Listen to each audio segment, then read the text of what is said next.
Welcome to the Cash Flow Guys podcast. That's right, boys and girls. It's that time again. This is Tyler Sheff, and I am the host of the Cash Flow Guys podcast. And this week, I'm going to answer one of your most pressing questions. This is something that a lot of folks right now in this market are going through, and it's like, boy, God, I write an offer. I offer $50,000 over list, and I still don't get my offer accepted. The brokers are laughing at me. Sellers are throwing stuff back. What the hell is going on? How do we make that happen? And that's what we're going to talk about in this episode. So, well, let's just go ahead and jump in, shall we? Yeah. Here's the thing. It's tough, really tough, when everybody's talking about seller's market this and seller's market that. It is a royal pain in the rear to get an offer over the finish line. I know this. I'm a listing agent, right? I'm a guy that helps. Tell people I make millionaires. How do I make millionaires? I'm a listing agent. I'm the best damn listing agent in the country. Ryan Serhant, watch out, brother. I'm coming for your title. That's absolutely right. Why do I do that? I get top dollar, great terms. My deals close. Why is that? Well, we're going to talk about that in this episode, but more importantly, the takeaway from this episode is how to make your offers be the one that you get the thumbs up from the listing broker, you get the thumbs up from the seller's on board, everybody's happy, and we're off to the races, off to the closing table, and that's what this game is all about, guys. So let's have some fun with it, and let's get started. So I want to talk about why this episode came to pass in the first place, because I think it's good to start with that. I'm going to give you a short true story that just happened. I have a client, a seller that had a house they wanted to sell in St. Petersburg, Florida. So in the process of selling the home, we talked about, what's going on in the market. He had a lot of questions. I was able to answer all those questions and trying to figure out what the best strategy is, right? So when I sit down as a listing broker, when I sit down with my sellers, I work with them to come up with a strategy. And you guys might find that odd. I don't actually run around and control all the shots. I want to sit down with a seller and make sure they're involved in the decision-making process. That's important. That's not what a lot of folks do, but I choose to do it that way because it makes more sense. At the end, it creates a better situation for everyone, because when the seller is in control and has a say in what's going on with their property, in the end, I think you get a better result. That's just me. Other folks might disagree. So what do I mean by that? Well, I find out from the seller what it is, what their goal is, what's their hot button, what's their expectation. And when we set expectations up front, it's a lot tougher to disappoint somebody, the seller, when you've identified what their goal is. And my guy is a no hassle kind of guy. He's like, look, man, I want to get the house sold. I want to get top dollar for it, but I don't want to be jerked around by some unqualified buyer that's just going to get turned down. Or frankly, I've heard that the lenders aren't so great these days. A lot of lenders are not good at what they do, or they're not diligent. They're not following through. So you get to the end of the game here, you get close to closing, and guess what? Suddenly the buyer didn't qualify, or they need a tax transcript, or whatever. You got loan processors not doing their job. Whatever the reason may be, this guy did not want to be involved in all that drama. He just wanted to be able to sell his house. Okay. Here's a guy who works hard. He's an airline pilot. He does what he's supposed to do. He pays his taxes. He's a good dude, maintains his property. I mean, this place was gorgeous. It needed absolutely nothing. Made my photographer's job easy because the place already was looked just amazing. The guy's a rock star. So we get this thing on the market, and he says, look, I don't want to be jerked around.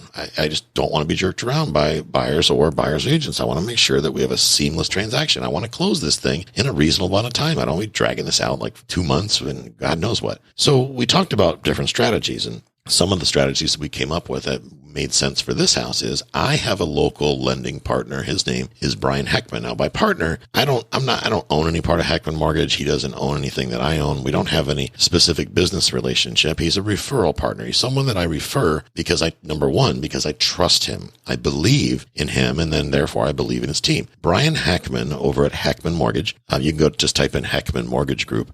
That's Heckman, Heckman Mortgage Group. If you're in Florida and you need to get a mortgage for a home, refi, whatever, call Brian. I don't mean to sound like a commercial, but the guy's that good.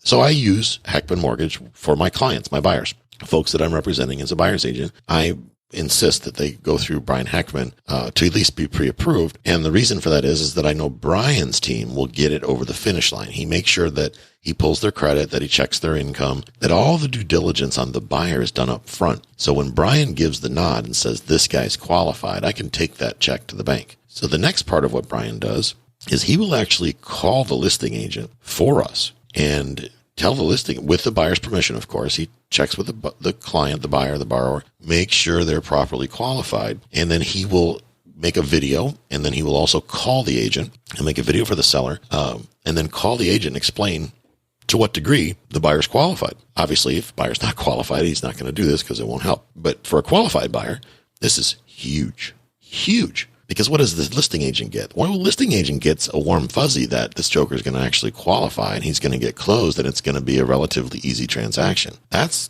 a warm fuzzy that a listing agent absolutely wants. The buyer's agent obviously feels good that his or her time isn't getting wasted because they, in fact, have a qualified buyer. But most importantly, the seller, and in this case, the seller's warm fuzzy probably is more important than anybody's but the buyer's, right? The seller is confident that the buyer is fully qualified. So they talk about if permission's given, the buyer's credit score. The guy's got for example, the buyer's got a 875 credit score. I'm just making stuff up. 875 credit score. He's been on the job for 15 years. He's a rocket scientist, and he makes $200,000 a year, and his debt to income ratio is 20%. He's well qualified. He's willing to produce an earnest money proof of funds letter that he's got $105,000 in his bank account. I've called the bank, verify those funds are available, and this guy is just solid gold. So in this example, what happened? Well, the seller then looks at this, and we got bombarded, guys. I mean, I turned on the marketing machine, and the offers were crazy. So much so that the seller's neighbors called and complained to the seller that there was a line of cars waiting to get into this house. I mean, literally, there was people standing out in the hot sun trying to get in this house. That's how crazy it was. So you can imagine the number of offers we got on this property is unbelievable. That said, a lot of those folks were unqualified. They did not prove and even attempt to prove they were qualified. And what's interesting is 100% of these buyers were represented by a real estate agent. No cheap shots to real estate agents, but it's disappointing that there are some agents that will not go to any length at all to prove their buyer's qualified. So from a seller's perspective, the listing agent's not going to really do a very good job selling the damn offer if they can't have anything to sell. I mean, okay, John, here's an offer, a $100,000 house. They're offering $105,000. Well, that's fine. But what proof do we have the guy will close? Well, we don't. Okay, so what's the seller do? The seller rolls their eyes and is like, well, I have nothing to see here. Off we go, right? That's not the message you want to send, guys, when you're sending an offer over to a seller in a hot market. You need to be able to prove beyond the shadow of a doubt that you, or if you're the realtor, you or your client is by far the most qualified buyer on the table. Because if you can't do that, or you're unwilling to do that, the only thing they have left to judge your offer on is price. So hear me, those of you that are offering ridiculous amounts over asking, trying to swoon the seller into accepting the offer. A seller that's got a brain is going to pay attention to price as a secondary factor. If they have a good listing broker representing them, that listing broker will advise them that they should be first focus on how qualified the buyer is, and then second, focused on the offer. So in this case, we put comments in the multiple listing service. The seller asked that I put comments in there to tell people, right? Because he wants the sellers or the buyers to qualify through Heckman Mortgage Group. So we put comments in there that they needed to qualify, provide a proof of funds letter through Heckman Mortgage Group, that those offers that were accompanied by a letter from Heckman Mortgage, a company that my seller believes in, would be given higher consideration.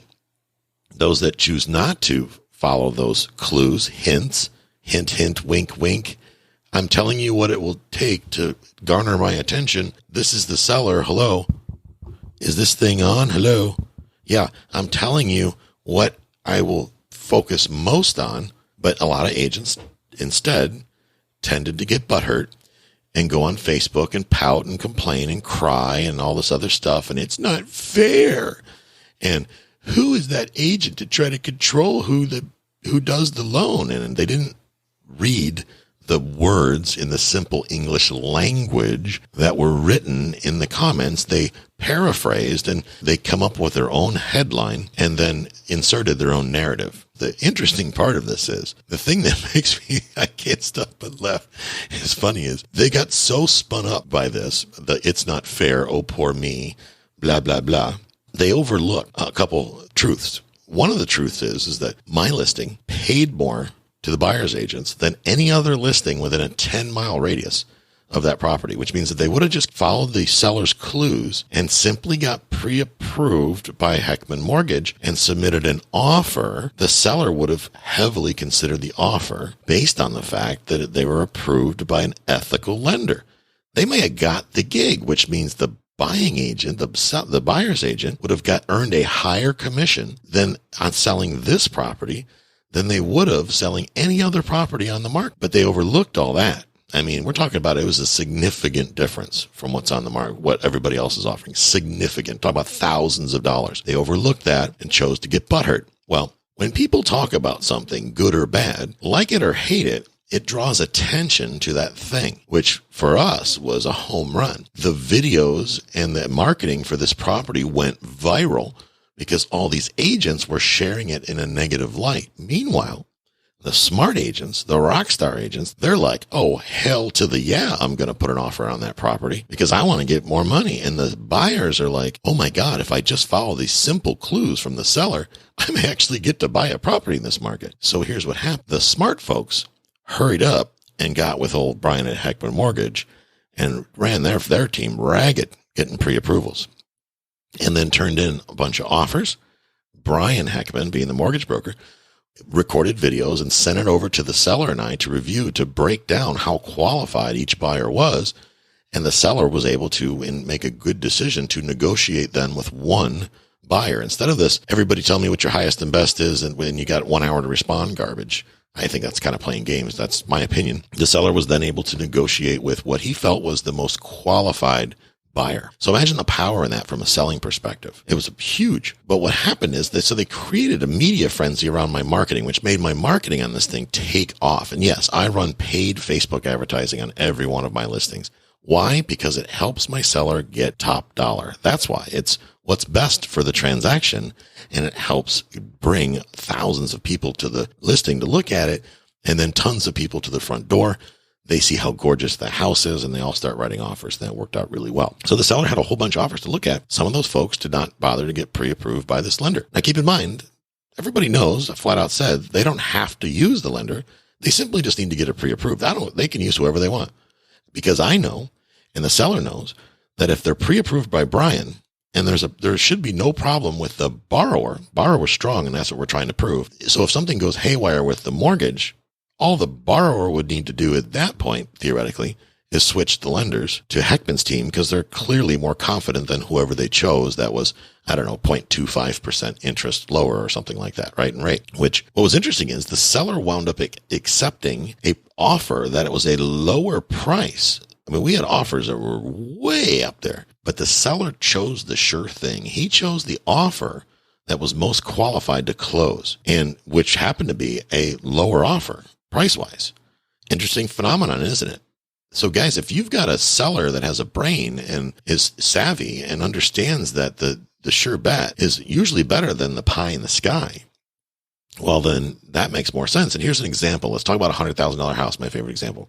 $100,000 house, you get offers come in at $200,000. And then you have a buyer come in at $105,000. So a $105,000 buyer proves beyond the shadow of a doubt that they have the ability to close. Let's keep in mind, you were asking $100,000 for the house. So you were offered more than what you're asking for. And that buyer proved beyond the shadow of a doubt they were qualified. Pretty important. Offer number 2 comes in twice the asking price, $200,000, but doesn't do anything really except to provide some bogus Quicken Loans or God knows what else, a pre-approval letter that's auto-generated from some computer using an algorithm that says you're pre-qualified. And the seller looks at that, and the seller's a smart guy, so he looks at that and goes, oh, geez, offer number 2, there's a 50-50 shot that guy will even close. Heck, they haven't checked his income.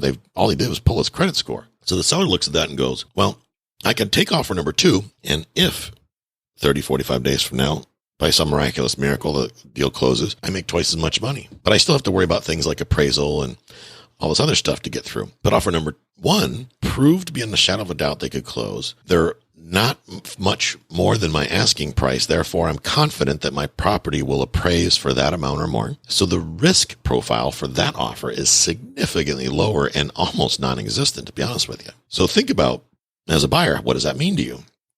Let's talk about beyond lending, guys, and I'm going to wrap this up here in a second. So beyond lending, you can do things like shorten the inspection period. You can reduce the inspection period. I had offers come in, guys, with 15-day inspection periods, 10-day inspection periods. Any buyer's agent that does that, you're not really representing your buyer in the best interest. You're really not. You got to get in there and get out of there and make a decision and move on, because sellers aren't going to be excited about a 10 or a 15-day or more inspection period. One chucklehead put in a 30-day inspection period. To me, that's probably a wholesaler that has no intent on buying it. They're just going to try to remarket the house. So the seller just kind of laughed, and those offers just went in the garbage. So whoever wrote that offer, you wasted your time, brother, because it wound up in the garbage in about 10 seconds flat. So in addition to that, reducing the inspection period, proving beyond the shadow of a doubt, here's a strategy I use for my clients that buy flips. You want a great deal on a flip and you want to make sure that it gets over the finish line. Let's say you're going to use hard money, you're going to use cash. Let's use the $100,000 house example. You plan on paying $100,000 cash for a property. Most buyers come in and they put down $1,000 earnest money, and the seller looks at that and goes, if this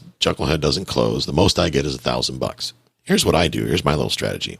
Oh, and they put a 14-day inspection in there so they can tear the house apart to make sure there's no chance they can fail before they're going to follow through. So a seller's going to look at that and go, this dude isn't going to close. They're wasting my time. A smart one anyway. What I do is I come in and say, number 1, I try to sit down with the seller and the listing agent if they have one, so we can have this conversation. If there's no listing agent, I'm absolutely going to have the conversation with the seller. I'm going to look them in the face. And if they're out of town, I'm going to get on a Zoom session, look them in the face. I'm going to say, Mr. Seller, I'm sure you're going to get lots of offers over 100K. Okay? Doesn't surprise me one bit. But the bottom line is you're asking $100,000 for the property. We can give you $100,000 for the property. But more importantly, I'm going to prove it to you that we're going to close no matter what. What do I mean by that? Well, Mr. Buyer or Mr. Seller, I'm only going to ask for a 3-day inspection. Why is that, do you think? Well, that's because I have a contractor that's going to come in and assess the situation within 3 days and tell me whether or not this is going to make sense for me to do what I want to do with the property. And if it doesn't, I'm not going to waste your time. I'm going to let you go ahead and remarket the property right away. In addition to that, so I'll give you $5,000 earnest money for that 3-day permission. So I'm going to allow $5,000 to go into escrow that is refundable, provided that in that 3-day window, I decide I don't want the property, I get my money back, and we part as friends. If for some reason I agree to proceed and default, you would get that $5,000. You might ask yourself, geez, that's really not a lot of money, right? You'd be thinking to yourself, that's not a lot of money. So I'm going to make that pie even sweeter.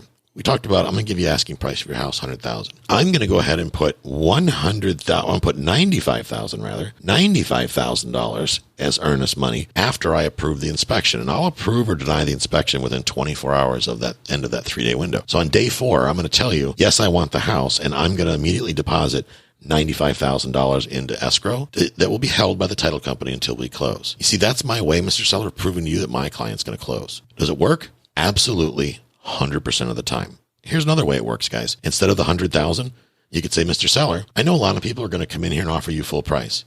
My concern is their buyer's going to have buyer's remorse, and they're probably going to back out, especially if they think they found a better deal down the street. They're going to back out because they can save themselves $5,000, $10,000, whatever. Here's the thing. I got to rehab this property. It's going to cost me money. What if I give you 100% of the earnest money right now? And the seller's like, what do you mean? Which means that if you agree to my purchase price, I will put 100% of that earnest money up front with the title company to be held in escrow.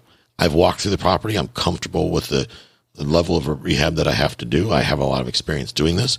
I'm willing to put my money where my mouth is. Is that agreeable to you? Yeah, that's great. I can't do that and give you asking, obviously, because I, unlike any other buyers in the market, have proven to you behind the shadow of a doubt that I'm willing to close, which is why at $70K, I can wrap this up in 10 days. Does that make sense to you? $70K? Well, yes, Mr. Seller, $70K. I can't give you full retail asking price and put it all up in front. That would be kind of crazy, wouldn't it? Well, yeah, you probably make a point there. But the difference is that my $70K is guaranteed. Here's why. My client is going to cover my real estate commission. That means you don't have to pay my real estate commission, Mr. Seller. My buyer is going to take care of that. They're going to pay me directly. You don't have to worry about it. My buyer is also going to pay all your closing costs. So you're not going to have any real estate commissions. You're not going to have any closing costs. And they're even going to go ahead and pick up your end of the property taxes that you would normally be owed this year. What does that mean to you, John? What that means is that your wire transfer going to your bank in 7 days is going to be for exactly $70,000 and not a penny less, because we're going to pick up the difference. And what does the seller say? Hell to the yeah, let's make this happen. Guys, I'm going to drop more ideas and more concepts over the next couple months on ways to help you guys get through these hot markets. I hope that you will heed my advice. And if you have questions on this stuff, let's get on the phone. This is the kind of stuff, guys. This is why I can come down to Key West and absolutely crush it acquiring rehab properties while everybody else is sitting home on Zillow trying to figure out 70% of ARV minus repairs and all that other bullshit. I'm buying properties for pennies on the dollar. If you want to get involved in that, you want to take part of that, and you're an accredited investor, then you need to go to cashflowguys.com, whack that book Tyler button, get on the phone with me, and let's talk about how we can grow your retirement plan together. We'll get you down here to Key West if you want to come down, check out the operation, see what we're doing, meet the team, make it happen. Guys, I will catch up with you next week. Have a great one. This concludes today's episode. You don't have to wait till the next episode to learn to earn. Head over to cashflowguys.com and contact Tyler and his team for more powerful tips and ideas, so you can start generating multiple streams of income and escape the rat race.